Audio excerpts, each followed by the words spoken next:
આવે તો વડુ ગામમાં પાણી પીવાના કૂવાઓ પણ કચરાઓથી ભરાઈ ગયા છે। કૂવા ખુલ્લી હાલતમાં જોવા મળી રહ્યા છે, ત્યારે કોઈ જાનહાનિ થશે તો તેનો જવાબદાર કોણ? વડુ ગ્રામ પંચાયત કે પછી વડુ ગામમાં વહીવટદાર કે પછી વડુ ગામના પંચાયતના તલાટી? ગામમાં અનેક જગ્યાઓ પર ગંદકીના ઢગલા જોવા મળી રહ્યા છે અને કચરો નાખવાની સરકારે લારીઓ પણ આપી છે। કચરો નાખવા માટે પણ એ લાગ્યો કચરાની અંદર પડી કાટ ખાઈ રહી છે।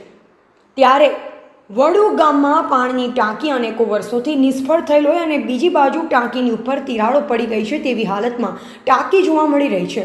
બીજી બાજુ વડુ ગામમાં હાઈસ્કૂલ પણ ત્યાં જ નજીક આવેલ છે અને કોઈ મોટી જાનહાનિ કે દુર્ઘટના રોગચાળો ફાટી નીકળશે તેવી શક્યતા દેખાઈ રહી છે। માટે વડુ ગ્રામ પંચાયત દ્વારા કચરાની ગાડીમાં ગામમાં ફરતી થાય અને હાલ ચોમાસાને લઈ ગંદકીની સફાઈ રોજ કરવામાં આવે તેવી ગ્રામ લોકોમાં ચર્ચા ચાલી રહી છે।